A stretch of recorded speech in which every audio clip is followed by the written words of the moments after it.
Hey everyone, Ariel Adams here with aBlogtoWatch. Please subscribe to our videos on YouTube and like this video if you find it useful. This is a review of the Meta M1. This is a smartwatch, and this is sort of the, I don't even know what version of smartwatches is from Meta, because Meta rebranded. They used to be called Meta Watch, then they became Meta, and so this is the first watch out of that sort of new rebranding. And this watch is interesting because it's designed by a guy named Frank Nuovo, who used to be the former head of design at Nokia, and he later went on to sort of co-start Vertu, which was a luxury mobile phone company. So if you know anything about luxury mobile phones, you will know Vertu because they're one of a very few number of companies making luxury mobile phones. And when I asked Frank why he decided to go into making luxury mobile phones, it was interesting. I don't think it was so much a business decision. I mean, it was a business decision, but it wasn't like thinking he was going to make huge amounts of money. He was just really interested in the idea of being able to do something without really sort of worrying about budget. I think that was sort of the major thing, because he's like, when you have to make something for a lot of people, you inherently have to think about making sacrifices. You can't do every crazy design that you want to have. Why? Because you can't. You have to have all different types of considerations when it comes to essentially, budgets and things like that. So as I'm talking, I'm playing through this thing. So that was Vertu, and then he left Vertu in I think 2012, something like that, and he went ahead and started working with Bill Geiser of Meta to design the M1, and I think there's going to be more things after that. So again, I'm just sort of playing here now. Okay, so smartwatches, there be certain people that are just like, I don't want to hear about smartwatches, and there'll be other people that are like going to be just way into it. I'm very curious about smartwatches, and I've been covering them a lot, mainly because I'm curious. I think that there's a lot of things that can be done in the smartwatch world, and I'm excited about it as a segment. I think it's getting better and better. I don't think we're quite there yet where every consumer is like, hey, I need to have a smartwatch. So if you are feeling like you don't get it and you're like, why would I want a smartwatch, and you just don't see why you want one right now, just wait. And if you're an early adopter and you're curious, with each new product, it just sort of gets better and better and better. So I've tested certain smartwatches, and some I like, some I really don't like. But for the most part, I'm not super happy. But what I would say is that given some of the limitations of smartwatches, I do like the Meta M1 a lot. So for what it is, I think it does a good job given the sort of competition out there right now, and some practical considerations. So let me just first talk about what I don't like in this watch.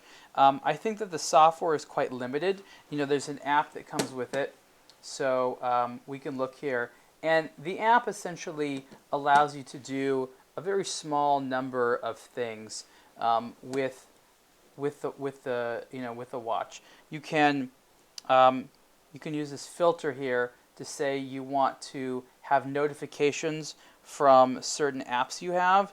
You can rearrange certain elements here for the sort of like basically the way that the menus are. So when you scroll through menus, you can sort of say, oh, I want this screen to come before this one. You can't really get rid of things. Maybe you can now.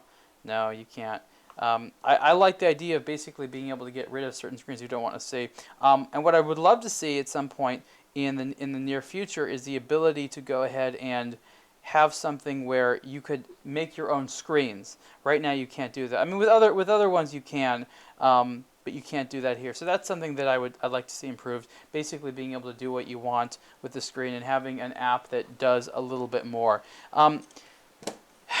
In terms of notifications, I would also like it to be a little bit more selective, because what I found after wearing this watch a very short amount of time is that it does work in the sense it does tell you those notifications. Like I just got one right now, and it vibrates. It doesn't beep. There's no beeping functionality at all. It just vibrates. And so for me, as someone that gets a lot of email all the time, it's just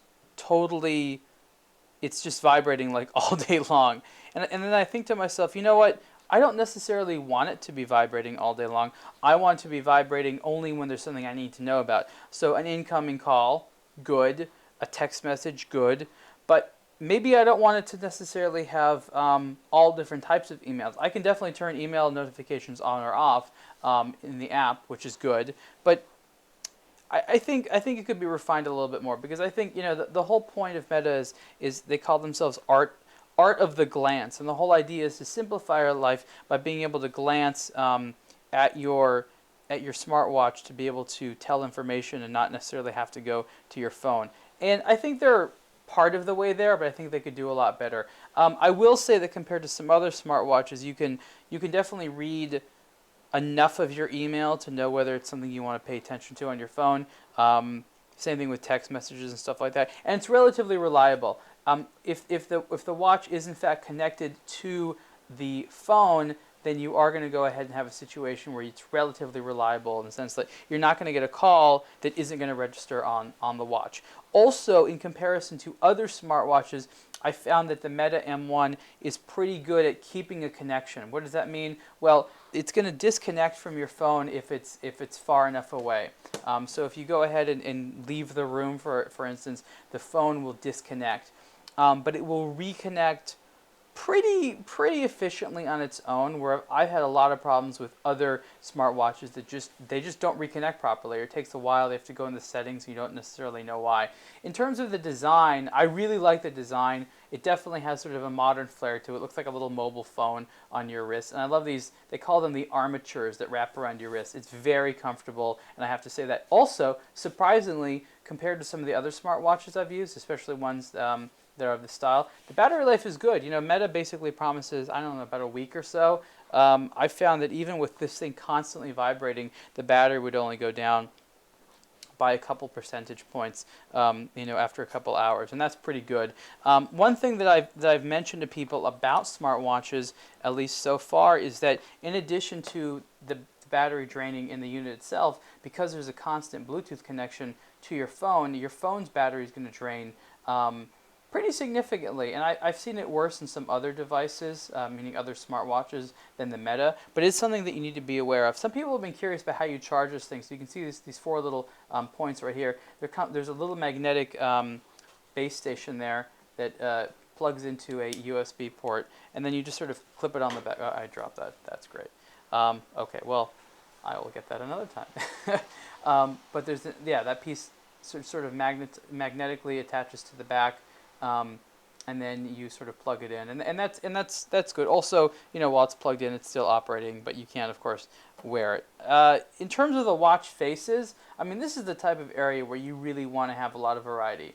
And there's the variety's okay. I mean, some of these faces are kind of a little ho hum. Some are better than others. If you want the analog ones, there's a little bit. None of them are amazing. I'll say that way. There are no amazing faces, and there could be some really, really cool faces here. What I will say is that because it's an LCD screen versus sort of a color touchscreen, the screen is on all the time. So it's really cool to have something that you can glance at and it's there, and you don't have to push something to activate it. There are 6 pushers on the side of the case here, so it's not a touchscreen. And the user interface is pretty good. So what types of information what can you do with this? Well, you have the time. It'll tell you the weather. You have notifications from your phone, such as incoming messages, calls, etc. You can control a music player. You can see little things there, like you can see your phone battery on there, which is kind of cool. You can see your calendar, which is interesting, and you have different things like that, which are good. When it comes to the weather things, you can put a couple of cities. But you can't see as many as you want. And there's little forecasts and things like that. I honestly feel like the weather part is great, and I'd love to have a home screen that you can combine the time and the weather. Here's one of my principal complaints. When you set it on a screen, right, and you leave for a little while, it always defaults to, let's see what screen it is. Let's see, where's that home screen? No. Okay, so you see how I had that watch face right there? That was an analog watch face. If you let this thing sit for a while and you go back to seeing the time, it will default to this one that has the time digitally, the date, and this little sort of city silhouette in the background. That's all nice and good, but I don't know why you can't just remember.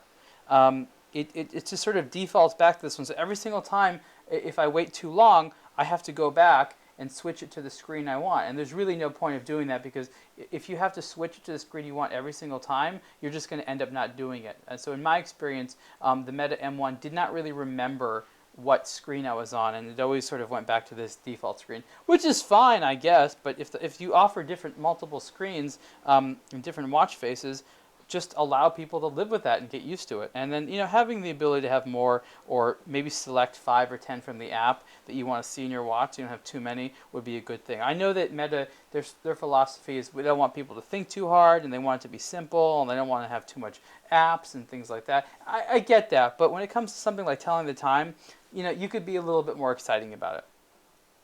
At the end of the day, I think smartwatches are still a sort of nascent technology, which in its infancy still has a lot of areas to improve. But something like the Meta M1 is definitely going to be remembered as the type of smartwatch that worked, that wasn't like that wasn't just like another thing that had a lot of promises but didn't work. And so even though it's simple, in my opinion, it does sort of follow up on its promises, and it does do what it says it does, which is a lot more than I can say for a lot of other smartwatches. And it's cool, and the design is neat, and I actually am relatively satisfied with this. So again, this is the Meta M1. Price for this version, this is the limited edition with the rose gold tone and this blue strap, and this is $349. There's a black case version on a bracelet, which goes up to $449, but the majority of models, I believe, are $249, and these are available now, and you can see the full review on aBlogtoWatch soon. Thanks.